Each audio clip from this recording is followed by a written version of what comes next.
नमस्कार दोस्तों, मैं आनंद कटारिया और मैं आप सभी का इस शो में स्वागत करता हूँ जिस शो का नाम है द अनटोल्ड स्टोरी एवरीवेयर। दोस्तों, हमारे देश में न जाने पता नहीं किस किस प्रकार की घटनाएं घटती हैं और किस किस प्रकार के लोग रहते हैं, किस किस प्रकार की सोच रहती है। किसी को इनके बारे में कुछ ज़्यादा नहीं पता, क्योंकि ऐसे लोग पता नहीं कभी भी कुछ भी कर सकते हो। तो चलिए दोस्तों, हम ज़्यादा बातों को ना घुमाकर हम अपने मुद्दे पर आएंगे। दोस्तों, हम इस शो में आपको ऐसी ऐसी कहानियाँ सुनाएंगे जिसे सुनकर आपको ऐसा लगेगा कि दुनिया में ऐसा भी हो सकता है क्या। ऐसे रोमांच, प्रेम, क्राइम, किडनैपिंग, रो एजेंसी, जितनी भी स्टोरी हैं हम आपको सारी की सारी सुनाएंगे और आपको देखकर ऐसा लगेगा कि क्या ये ऐसा भी हो सकता है। तो चलिए, आज हम जिस कहानी की बात कर रहे हैं वो कहानी एक ऐसे डॉन की है जो मुंबई में बहुत सालों तक डॉन भी रहा और उसने बहुत बड़े बड़े कारनामे भी किए जिसे सुनकर लोगों के पैरों तले ज़मीन खिसक गई। और एक ऐसा डॉन जिसने साइकिल साइकिल का पेंचर भी निकाला, मैकेनिकल कह सकते हैं आप इसको। और बहुत आज हम जिस डॉन की बात करने जा रहे हैं, प्रसिद्ध मुंबई का बहुत मशहूर don Mastan.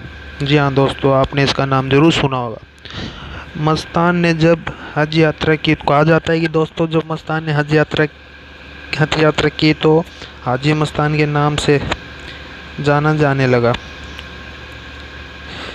Film once upon a time in Mumbai Haji Mastan की ज़िंदगी का तकरीबन 90% खाका हूबहू खींच देती है, जिसमें सुल्तान मिर्ज़ी का किरदार अजय देवगन ने निभाया था। कहा जाता है कि इस फिल्म से हाजी मस्तान की पूरी ज़िंदगी की ऐसी कहानियाँ बताई गई है जो कभी किसी ने नहीं सुनी।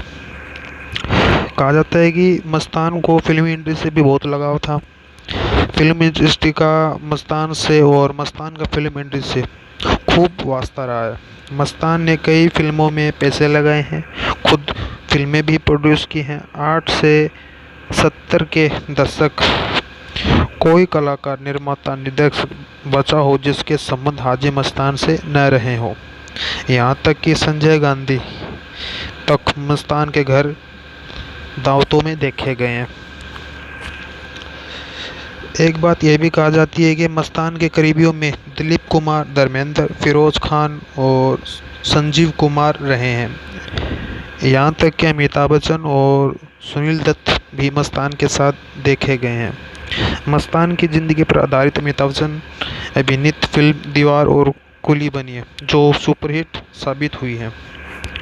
मस्तान को मधुबाला बहुत पसंद थी, उनका क्रश था, वो बहुत पसंद करते थे।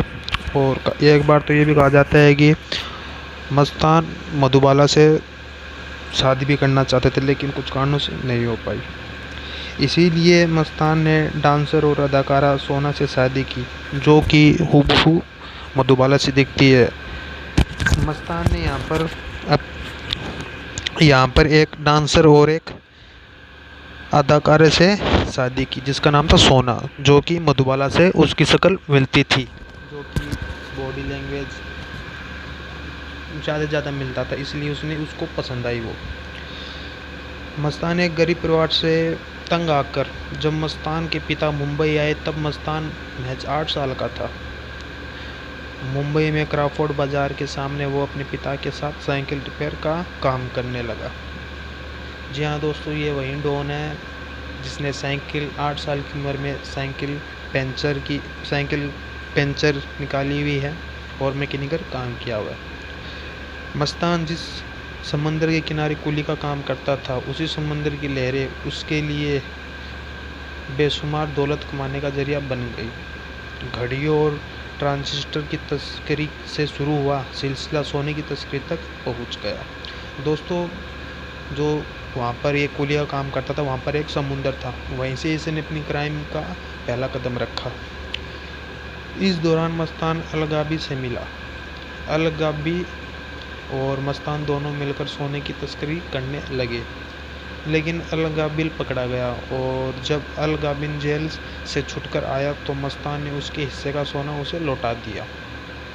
कहा जाता है कि मस्तान सौदे का पक्का था, जो भी बात बोलते था कहा जाता है कि वो लकीर हो जाती थी।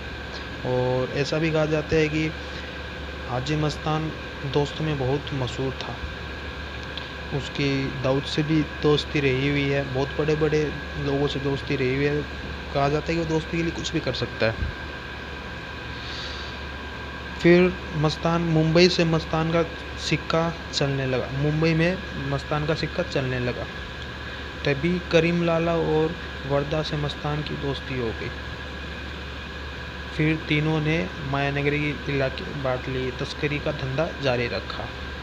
कहा जाता है कि मस्तान जब इस लाइन में आया तब कहा जाता है कि पहले से यहाँ पर करीम लाला और वर्दा जैसे डॉन पहले से ही प्रख्यात थे, वहाँ पे पहले से ही इस धंधे में अपने पैर जमाए हुए थे।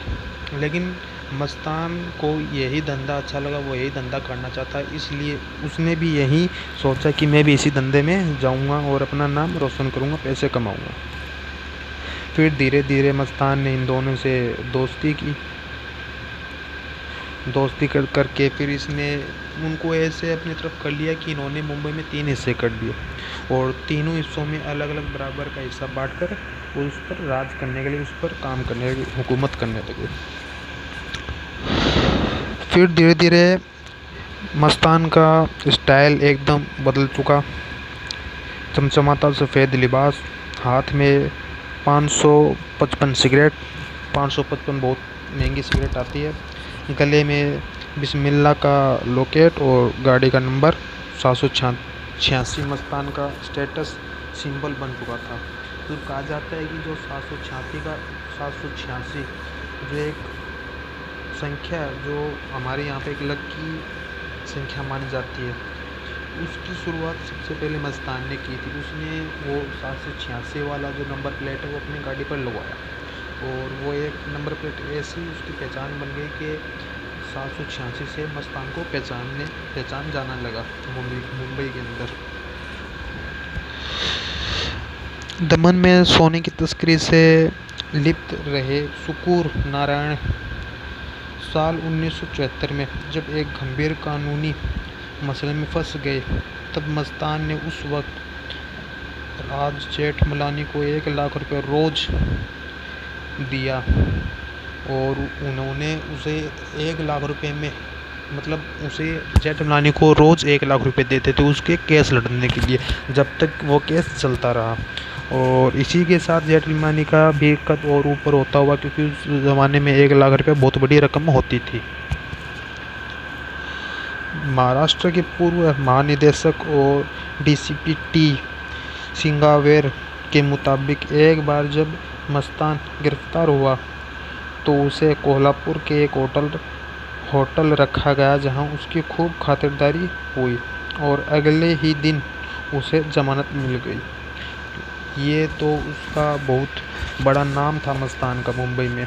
कहा जाता है कि पुलिस वाले भी उसे सलाम ठोक कर जाते थे, सल्यूट करते थे कि उससे पुलिस वाले डरते थे, बड़े बड़े नेता डरते थे, बड़े बड़े एक्टर डरते थे, क्या करे डॉन है। तो कहा जाता है कि उस वक्त देश में इंदिरा शासन के दौरान जब आपातकाल लगा तो मस्तान को भी जेल हुई। 20 साल तक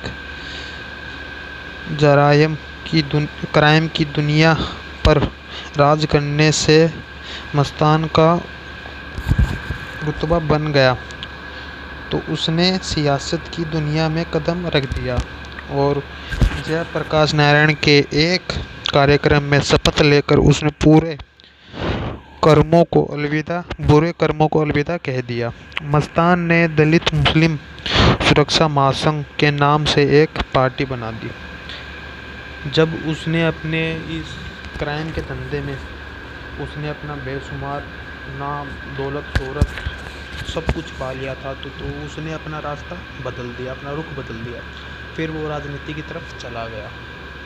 कहा जाता है कि राजनीति में जाने के बाद उसने एक भी गैरकानूनी काम नहीं किया जिससे कि उस पर चरित्र पर दाग लगे। दुनिया की वांटेड लिस्ट में शुमार खुम्यात दाऊद इब्राहिम ने अंडरवर्ल्ड का कहरा मस्तान के अंडर में ही सीखा। कहा जाता है कि दुनिया के most wanted popular Dawood Ibrahim ने अंडरवर्ल्ड में पैर जमाने के लिए सबसे पहले मस्तान के अंडर ही काम किया था। उससे कुछ असूल रूल डॉन किस तरह से बना जाता है ये सब कुछ सीखा। लेकिन गुरु के उसूलों को लेने चेले ने ठेंगा दिखाकर कई बेगुनाहों को मौत के घाट उतार दिया।